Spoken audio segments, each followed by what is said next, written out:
Okay, एक बार फिर से स्वागत है आपका।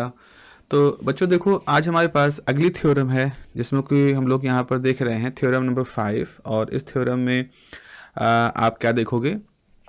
थ्योरम का स्टेटमेंट कुछ इस तरह से है कि अगर एक नॉन एम्प्टी सेट है, एक नॉन एम्प्टी फाइनाइट सबसेट है H किसी ग्रुप G का, मतलब ऑलरेडी हमको मालूम है कि G एक ग्रुप है और इस G ग्रुप के अंदर एक सबसेट है H।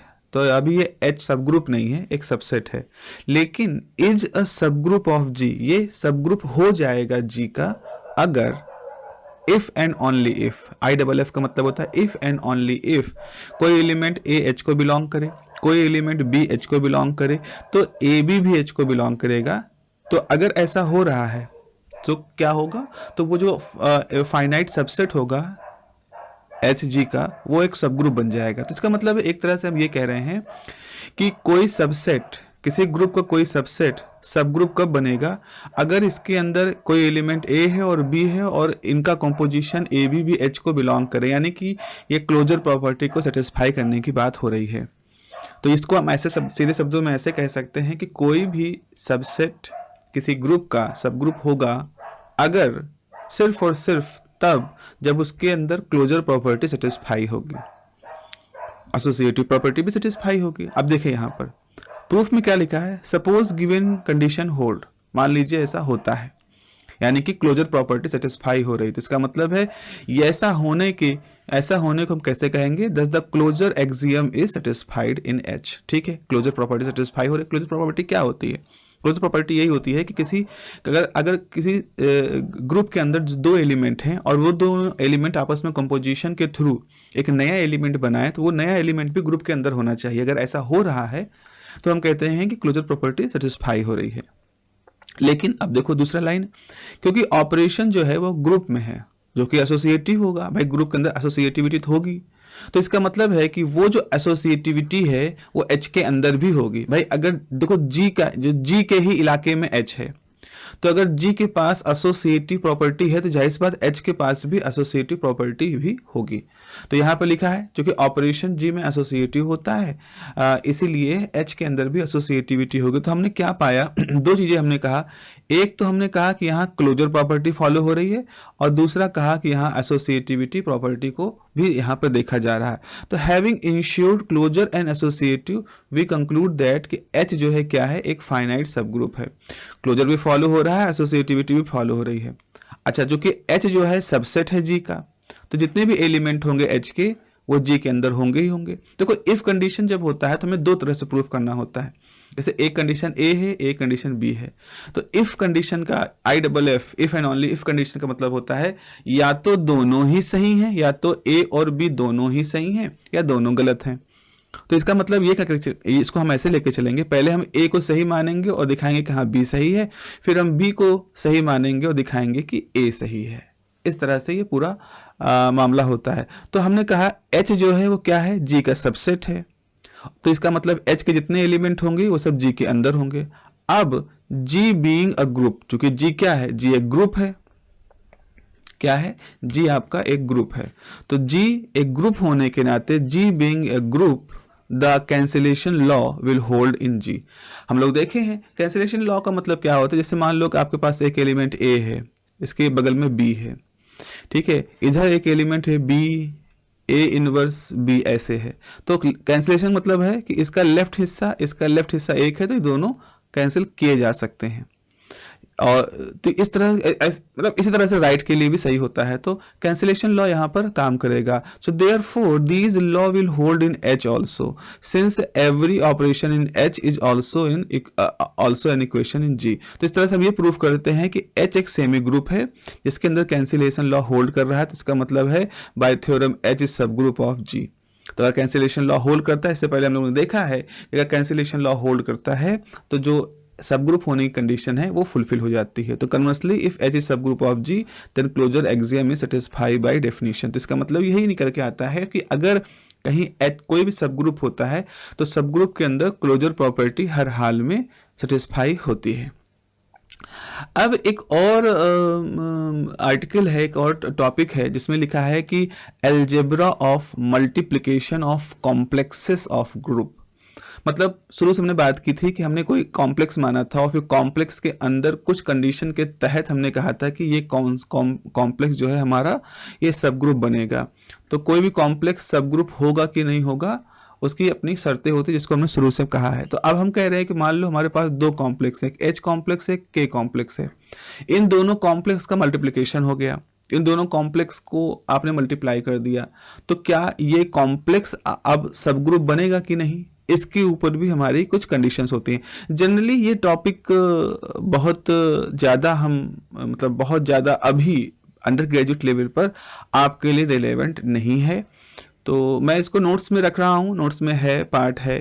आप अगर आप इसको देखेंगे वैसे प्रीवियस ईयर में जल्दी इसको इस तरह से चीज़ें पूछी डायरेक्टली नहीं जाती, चांसेस बहुत कम होते हैं। हम सीधे सब ग्रुप के टॉपिक्स पे आते हैं, तो इस टॉपिक को मैं यहाँ पर स्किप कर रहा हूँ, डेलिबरेटली मैं इसको स्किप कर रहा हूँ, क्योंकि ये सब चीज़ें मतलब it is not very important from the point of view of examination, I would say ये है। चलें अब हम यहाँ पे आते हैं, यहाँ से ये एक टॉपिक है, ये टॉपिक नंबर 2.1.4, जहाँ पर यूनियन एंड इंटरसेक्शन ऑफ सब ग्रुप की बात आती है।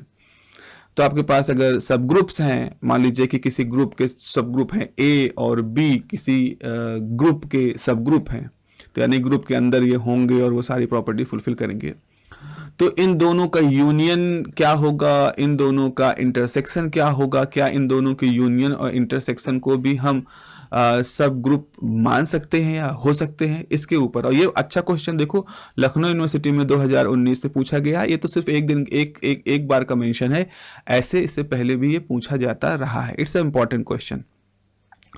तो इसकी शुरुआत करने के लिए सबसे पहला टॉपिक हमारे पास क्या है, थ्योरम नंबर 1 है कि the intersection of two subgroup of a group is subgroup of जी। अगर कोई ग्रुप जी है, उसके दो सब ग्रुप हैं, एक सब ग्रुप ये, एक सब ग्रुप ये है, तो ये बताओ कि वो दोनों सब ग्रुप जो है, दोनों सब ग्रुप का जो इंटरसेक्शन होगा वो भी एक सब ग्रुप होगा। तो कुल मिला के कहने का मतलब है कि सब ग्रुप का इंटरसेक्शन भी, सब ग्रुप्स का इंटरसेक्शन भी सब ग्रुप होता है, और फिर हम देखेंगे कि उनका यूनियन भी ऐसा ही प्रॉपर्टी शो करता है। तो कैसे शुरू करेंगे, प्रूफ करने के लिए हम क्या करेंगे कि मान लें कि दो सब ग्रुप हैं H1 और H2, दो सब ग्रुप हैं ग्रुप जी की। जाहिर सी बात है आपको अगर दो ग्रुपों के इंटरसेक्शन की बात कहनी है तो सबसे पहले तो आपको दो ग्रुप मानने पड़ेंगे। तो ठीक है, आपने कहा कि ये सब ग्रुप है, तो अगर ये इंटरसेक्शन हो रहा है तो इसका मतलब है ये खाली नहीं होगा, एटलीस्ट क्या होगा, उनके अंदर आइडेंटिटी एलिमेंट तो दोनों में कॉमन होगा। अब जरा देखो, ये एक बहुत ही स्टैंडर्ड स्टेटमेंट है, समझ में यहीं पर नहीं आता बच्चों को कि आखिर ये कैसे कह रहे हैं। मैंने आपसे क्या बताया था, आपके पास अगर कोई सब ग्रुप है तो उसके अंदर एक आइडेंटिटी एलिमेंट होगा, और जो कि ये सब ग्रुप किसी ग्रुप का होता है तो ग्रुप के अंदर भी आइडेंटिटी एलिमेंट होता है। और हम लोगों ने प्रूफ किया है कि ग्रुप का जो आइडेंटिटी एलिमेंट होता है और सब ग्रुप का जो आइडेंटिटी एलिमेंट होता है वो एक ही होता है, यूनिक होता है। तो ग्रुप और सब ग्रुप के आइडेंटिटी एलिमेंट यूनिक होते हैं। तो इसका मतलब है अगर एक सब ग्रुप है तो उसके अंदर भी जो आइडेंटिटी एलिमेंट होगा वो भी ग्रुप वाला आइडेंटिटी एलिमेंट होगा। अगर कोई दूसरा सब ग्रुप है उसके अंदर जो आइडेंटिटी एलिमेंट होगा वो भी ग्रुप का आइडेंटिटी एलिमेंट होगा। तो इसका मतलब है कि हो सकता है H1 और H2 दो अलग अलग सब ग्रुप हों जिनके अंदर बाकी एलिमेंट अलग अलग हों, लेकिन कम से कम आइडेंटिटी का तो एक ऐसा एलिमेंट है जो कॉमन होगा ही। तो इसीलिए अगर आप H1 और H2 का इंटरसेक्शन लोगे तो इनके इंटरसेक्शन में एक एलिमेंट तो पक्के तौर पे होगा और वो होगा आइडेंटिटी एलिमेंट, और ये आइडेंटिटी एलिमेंट ग्रुप का भी आइडेंटिटी एलिमेंट होगा। तो इसीलिए आपने यहाँ पे लिखा है कि at least the identity element is common in both. Standard logic है यहाँ पर इसका। तो अब आप लिखा है कि टू प्रूव दैट कि intersection is subgroup of G it is sufficient to show that कि अगर मान लो दो एलिमेंट ए बी हैं जो इंटरसेक्शन को बिलोंग कर रहे हैं तो ए बी इनवर्स भी होगा, वो भी इंटरसेक्शन को बिलोंग करेगा। ये चीज हमने कहाँ पढ़ी है, सब ग्रुप प्रूफ करने में हमने शुरू से ही कहा था कि आपको अगर सब ग्रुप प्रूफ करना है तो आपने एक एलिमेंट ए ले लो, एक बी ले लो, कह दो दोनों एच को हैं, तो अगर ए बी इनवर्स भी एच को बिलोंग कर रहा है तो इसका मतलब वो सब ग्रुप की कंडीशन है। ये बहुत ही शुरुआती इस लेक्चर की बहुत ही शुरुआती थ्योरम है। तो वही चीज हम यहाँ पे, अब कि हमको ये सारा काम इंटरसेक्शन के लिए प्रूव करना है, तो ठीक है, इंटरसेक्शन के लिए हम प्रूव कर सकते हैं। तो मान लीजिए कि ए और बी दो एलिमेंट है जो इंटरसेक्शन को बिलोंग करते हैं, कोई भी आर्बिट्री है, तो इसका मतलब है इंटरसेक्शन को बिलोंग करने का मतलब क्या है, इंटरसेक्शन में वही चीजें जाती हैं जो कि दोनों में कॉमन होती है। तो इसका मतलब ए बी H1 के भी होंगे, ए बी H2 के भी होंगे, तभी तो इंटरसेक्शन को बिलोंग कर रहे हैं। तो आपने वही लिखा है कि ए बी H1 को बिलोंग करेंगे, ए बी H2 को बिलोंग करेंगे, चूंकि H1 और H2 क्या है, सब ग्रुप हैं। तो देखिए यहाँ पर अब आपके पास क्या आया, अब आपके पास इस तरह से लिखा जा सकता है कि आपने कहा कि ए बी H1 को बिलोंग कर रहा है। तो अगर ए बी H1 को बिलोंग कर रहा है तो सब ग्रुप की थ्योरम हमें ऑलरेडी बताती है कि ए बी इनवर्स H1 को बिलोंग करेगा। वैसे ही अगर ए बी H2 को बिलोंग कर रहा है तो सब ग्रुप की थ्योरम बताती है कि ए बी इनवर्स H2 को बिलोंग करेगा। तो इसका मतलब ये भी इंटरसेक्शन में आ गया।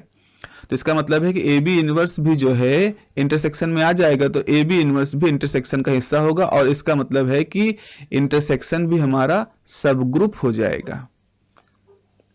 तो ध्यान से एक बार फिर से सोचिएगा इस चीज को कैसे मैं कह रहा हूं। तो इस प्रकार से हमने प्रूव कर दिया है कि अगर H1 एक सब ग्रुप है, H2 एक सब ग्रुप है, तो उनका इंटरसेक्शन भी एक सब ग्रुप होगा।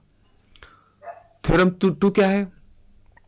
थ्योरम 2 ये है कि अगर, अब वो तो 2 के लिए था, 3 के लिए भी कर सकते हैं। तो अगर H1 H2 H3 be the subgroups of a group G, then show that कि H1 H2 H3 का intersection is also subgroup of G। ठीक है, ये हमें प्रूफ करना है। लखनऊ 2017 का एक और क्वेश्चन है। ठीक है, मैं मतलब आप समझो कि वही लॉजिक है जो इससे पहले आपने लॉजिक पढ़ा है, उसी का जनरलाइजेशन है, वही जनरलाइजेशन है। तो ऐसा ही कहेंगे कि अगर मान लो ए बी तीनों को बिलोंग कर रहा है, H1 H2 H3 के इंटरसेक्शन को बिलोंग कर रहा है, तो H and B both belong to each H1 H2 H3। तो इसका मतलब है कि हम प्रूव कर सकते हैं कि A B inverse H1 H2 H3 को बिलोंग करेगा। तो इसका मतलब H1 intersection H2 intersection H3 सब ग्रुप हो जाएगा G का, क्योंकि ये एक नॉन एम्प्टी सेट होगा और कम से कम आइडेंटिटी यहाँ बिलोंग करेगा। तो इस तरह से हम ये कह सकते हैं कि इंटरसेक्शन ऑफ आर्बिट्ररी सब ग्रुप, कोई भी सब ग्रुप हो अगर G के, तो वो आपस में, उनके इंटरसेक्शन भी आपस में मिलने के बाद जो एक इंटरसेक्शन वाला ग्रुप सब ग्रुप बनेगा, इंटरसेक्शन वाला जो बनेगा ऑब्जेक्ट, वो भी सब ग्रुप ही होगा। ठीक है, ये तो हो गया। This is the theorem the union of सब ग्रुप। हमें पढ़ना है यूनियन का, सब ग्रुप यूनियन का। तो यहां पर लिखा है कि the union of two subgroup is not necessarily a subgroup, this can be shown by example. तो यहां पर अगर, अब ये हो भी सकता है, नहीं भी हो सकता है, दो चीजें हैं यहां पर। तो अगर आपने सब ग्रुपों का आपने बना लिया, एक यूनियन बना लिया, उनका संगठन बना लिया, तो वो संगठन, वो सब ग्रुप का जो यूनियन है, वो एक सब ग्रुप बनाएगा या वो एक सब ग्रुप नहीं बनाएगा, इसके ऊपर हमारे पास एक डिलेमा होती है। तो इसलिए इट इज नॉट नेसेसरी कि वो सब ग्रुप बनाएगा ही, लेकिन इंटरसेक्शन बनाता है। तो चलिए, इंटीजर का पॉजिटिव वैल्यू के लिए, पॉजिटिव ऑपरेशन के लिए, इंटीजर्स में प्लस ऑपरेशन के लिए हमने एक एग्जाम्पल के तौर पर समझने के लिए हमने एक ग्रुप ले लिया। तो मान लीजिए सेट ऑफ इंटीजर्स है जहां positive as a composition, as a binary operation apply हो रहा है। अब उस इंटीजर में से मान लीजिए हमने एक सबसेट बनाया 0 का, +2 का, +4 का, इवन नंबर का। एक बनाया हमने 0 को, 3 को और 6 को। आपने कहा सर 0 आप क्यों लिख रहे हैं? क्योंकि 0 आइडेंटिटी एलिमेंट होगा। आपको मालूम है कि प्लस के लिए से मान लो आपके पास 3 है, 3 में अगर आप 0 जोड़ोगे तो आपका, सॉरी 2 है, 2 में 0 जोड़ोगे फिर 2 आ जाएगा, यही तो होता है ना। तो यानी कि 0 क्या है? 0 यहाँ पर एक आइडेंटिटी एलिमेंट की तरह से काम कर रहा है। तो H1 क्या है? H1 में 0 2 4 है, H2 एक सब ग्रुप है, 3 6 है। तो हमारे पास प्लस ऑपरेशन के लिए H1 एक सब ग्रुप हो गया, प्लस ऑपरेशन के लिए H2 एक सब ग्रुप हो गया। क्योंकि हर सब ग्रुप भी अपने आप में ग्रुप होता है, तो हमने ऐसे इसको ऐसा लिख दिया। अब आप इसका इंटरसेक्शन ले लो, इसका एक इंटरसेक्शन ले लो। अब इंटरसेक्शन आप कैसे लोगे? आपने इन सबको जोड़ दिया। इंटरसेक्शन मतलब होता है सबका सम, इंटरसेक्शन सॉरी इनका यूनियन ले लो। तो यूनियन मतलब होता है सबको कलेक्ट कर लो। तो इसके अंदर 0 होगा, 2 यहाँ से होगा, 3 यहाँ से होगा, फिर 4 यहाँ से, 5 6 हो जाएगा। अब ये जो है, it is not a group as the closure axiom in this set is not satisfy under the operation addition. कैसे हमने कहा, कैसे नहीं हो पा रहा? देखो, आप इसमें से कोई 2 एलिमेंट ले लो, 2 ले लो, 3 ले लो। तो जब आप 2 और 3 को जोड़ोगे तो आंसर क्या आएगा? 5 आएगा, जो कि इसके अंदर नहीं है, है ना। क्योंकि देखो आपने क्या सब ग्रुप लिए थे? 2 4। आपने लिए थे 3 6, ये 3 3 के डिफरेंस पे था या 2 2 के डिफरेंस पे था। लेकिन जो 5 है ना वो इस सब ग्रुप का हिस्सा है ना इस सब ग्रुप का हिस्सा है। तो आपने देखा यूनियन के वजह से, यूनियन के अंदर ये 5 नहीं है, तो इसका मतलब है क्लोजर प्रॉपर्टी सेटिस्फाई नहीं हो रही है। तो इस पर्टिकुलर स्पेसिफिक केस में हमने दिखा दिया कि यूनियन की वजह से जरूरी नहीं है कि जो सब ग्रुप बने यूनियन का वो भी एक ग्रुप हो, वो जो सबसेट बने वो भी एक सब ग्रुप हो। तो इसलिए ध्यान रखिएगा, इंटरसेक्शन हमेशा एक सब ग्रुप बनाएगा, लेकिन यूनियन सब ग्रुप बनाएगा नहीं बनाएगा, दिस इज नॉट क्लियर। तो अब सवाल ये आता है कि वो क्या ऐसी हालात होंगे जिसमें दो सब ग्रुप का यूनियन एक सब ग्रुप बनाए। तो यहां पे देखो, यहां पे लिखा है the union of two subgroup is a सब group if and only if one is contained in other. Now this is another 2016 question. दो सब ग्रुप का यूनियन तभी एक सब ग्रुप होगा अगर वो दोनों सब ग्रुप एक दूसरे के अंदर एक दूसरे को कंटेन किए हो, मतलब एक सब ग्रुप के अंदर दूसरा सब ग्रुप हो, तो उनका यूनियन एक नया सब ग्रुप बनाएगा। अच्छा, तो कैसे प्रूफ करते हैं जरा देखते हैं, बहुत ज्यादा डिस्कस नहीं करेंगे, एक बार देख लेते हैं क्या मतलब है। मान लो H1 और H2 दो सब ग्रुप हैं किसी ग्रुप के, ठीक है। हमने कहा कि हमारे पास एक ग्रुप है, बड़ा सा ग्रुप है, और फिर हम कह रहे हैं कि इसके अंदर दो सब ग्रुप है। मान लो एक सब ग्रुप है H1 और एक सब ग्रुप है H2। देखो मैंने जानबूझ के इनको अभी अलग अलग बनाया है सब ग्रुप। अब मान लें, चूंकि ये लिखा है ना one is contained in another, एक के अंदर दूसरा, मतलब सब ग्रुप ऐसे होने चाहिए कि अगर एक सब ग्रुप H1 है तो वो क्या करे, दूसरे सब ग्रुप को अपने अंदर कंटेन करे रहे। तो ऐसा, इसका मतलब है कि H1 जो है वो H2 का सबसेट हो, मतलब या तो H1 H2 के अंदर रहे, या तो ऐसा हो H1 अंदर हो H2 बाहर हो, या H2 H1 के अंदर कंटेन हो, यानी जैसे ये वाली कंडीशन है कि H1 के अंदर H2 हो।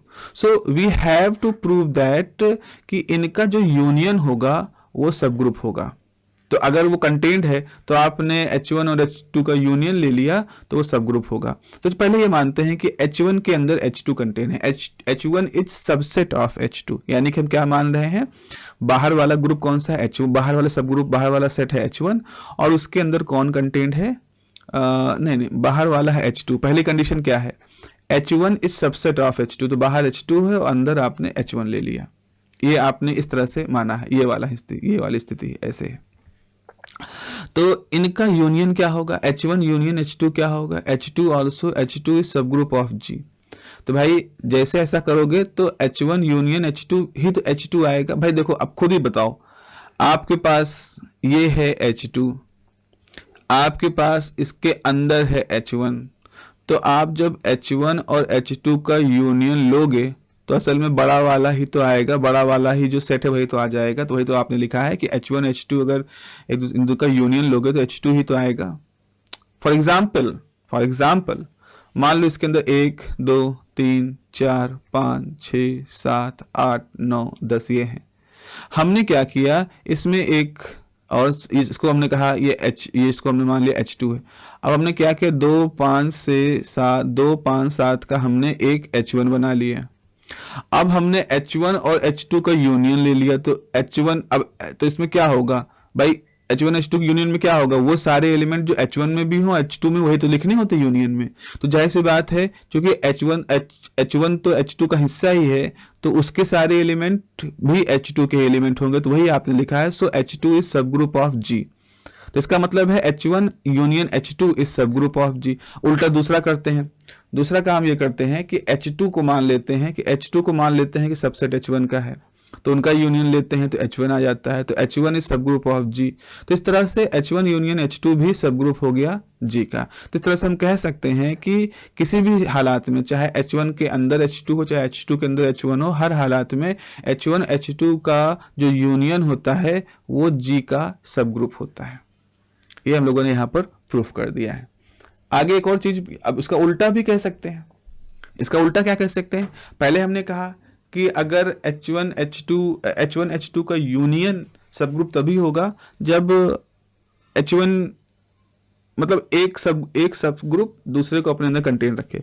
दूसरा है, अगर एक सब ग्रुप दूसरे को अपने अंदर कंटेन रखता है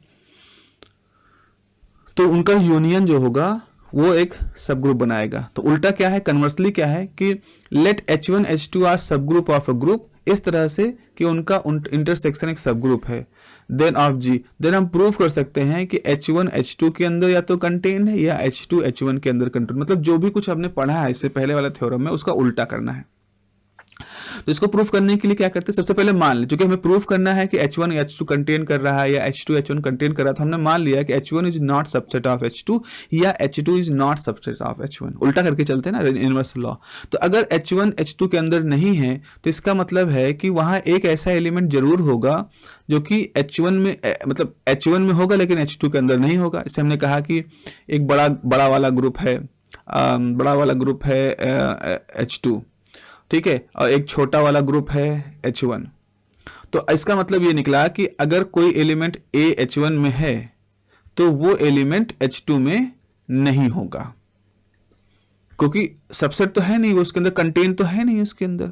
अच्छा, इसी तरह से अगर हम कहें कि हमारे पास एक बड़ा ग्रुप है H1 और एक छोटा सब ग्रुप है H2, तो अगर उसके अंदर एक एलिमेंट यहाँ B में है तो वो एलिमेंट यहाँ पर नहीं होगा, तो इसका मतलब B H1 में नहीं होगा।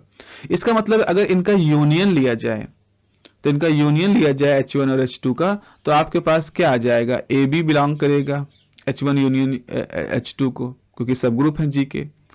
तो अगर AB H1 और यूनियन H2 को बिलोंग कर रहा है तो इसका मतलब है कि वो H1 को भी बिलोंग कर रहा होगा, वो H2 को भी बिलोंग कर रहा है। यूनियन को बिलोंग करने का मतलब क्या होता है, जो एलिमेंट दोनों में कॉमन होता है वही यूनियन का होता है। तो अगर आप कह रहे हो कि AB बिलोंग कर रहा है H1 को और आप कह रहे हो AB बिलोंग कर रहा है H2 को, तो आप देखो यहाँ पे इसका मतलब A H1 को बिलोंग करेगा, AB H1 को बिलोंग करेगा। तो अब हम यहाँ पर इस तरह की प्रॉपर्टी सेटिस्फाई कर सकते हैं कि A बिलोंग कर रहा है H1 को और आपने बताया AB बिलोंग कर रहा है H1 को, तो हम इनको इसके इनवर्स ऑपरेशन के साथ ले लें। इससे हमने कहा था B इनवर्स A ले लेते हैं। तो चलो आपने एक ऑब्जेक्ट ये ले लिया B इनवर्स और एक ये ले लिया AB बिलोंग करेगा H1 को, चूंकि H1 सब ग्रुप है। अब यहां पर एसोसिएटिव लॉ होगा तो ब्रैकेट को हम ऐसे लिख सकते हैं, A इनवर्स AB है, इस ब्रैकेट को हम थोड़ा शिफ्ट कर दें तो जाएगा A इनवर्स A B। तो आपने A इनवर्स A B कर दिया, H1 को बिलोंग कर रहा है। ये आइडेंटिटी एलिमेंट हो जाएगा, H1 को बिलोंग कर रहा है तो B H1 को बिलोंग करेगा। और अभी हमने इससे पहले ये बताया था कि B H1 को बिलोंग नहीं कर रहा, लेकिन ये थ्योरम प्रूफ करे कि B H1 को बिलोंग कर रहा है। तो ये एक तरह से कंट्राडिक्शन हो गया। अब समझो हमने क्या मान के चले थे कि H1 not subset of H2, या और फिर हम करेंगे H2 not subset of H1, और इसको प्रूफ करने के बाद हमने एक कंट्राडिक्शन प्रूफ कर दिया कि B belong to H1 not belong to H1। तो अब यहां B बिलोंग टू H1, तो इसका मतलब है कि जो ये कंट्राडिक्शन आना ये बता रहा है कि जो हम मान के चले थे वो सही नहीं है। तो अगर सही नहीं है तो इसका मतलब क्या हो जाएगा, H1 बिलोंग टू H2, यही हमें प्रूफ करना है। चलो आगे, अब हम कहते हैं कि मान लो B H1 को बिलोंग कर रहा है, B H1 को बिलोंग कर रहा है और AB B H2 को बिलोंग कर रहा है और AB भी H2 को बिलोंग कर रहा है। तो यहां पर भी हमने उसी तरह से बात की, जैसे AB inverse belong to H2, आपने एसोसिएटिव प्रॉपर्टी लगाई, वही चीज किया। अब की बार आपने प्रूफ कर दिया कि A बिलोंग टू H2, जो कि अगेन कंट्राडिक्शन है। क्यों? क्योंकि आपने देखो यहाँ पे क्या लिखा है, आपने यहाँ पे लिखा है कि A is not belong to H2 और आप यहाँ क्या प्रूफ कर रहे हो, A बिलोंग टू H2। तो कंट्राडिक्शन हो गया ना। तो कंट्राडिक्शन होने का मतलब है कि इन दोनों ही हालात में our initial assumption is wrong. हमारा इनिशियल अजम्पशन कि H1 सबसेट है H2 का और H2 सबसेट है H1 का, ये गलत हो चुका है, साबित हो चुका है। तो एक्चुअल में क्या है, H1 सबसेट है H2 का, H2 सबसेट है H1 का, ये हो चुका है हमारे सामने प्रूफ। फाइनली हमने इसको प्रूफ कर दिया है। तो इस तरह से आपका ये बहुत अच्छी थ्योरम है, इसको प्रैक्टिस कर लीजिएगा, इसके लॉजिक्स को आप बिल्कुल अपने दिमाग में बैठा लीजिएगा, क्योंकि एग्जाम टाइम में क्या होता है कि जब बहुत ही पेस में सब कुछ करना होता है तो इस तरह के लॉजिक वहाँ पर सही से काम नहीं करते हैं। It must be in flow.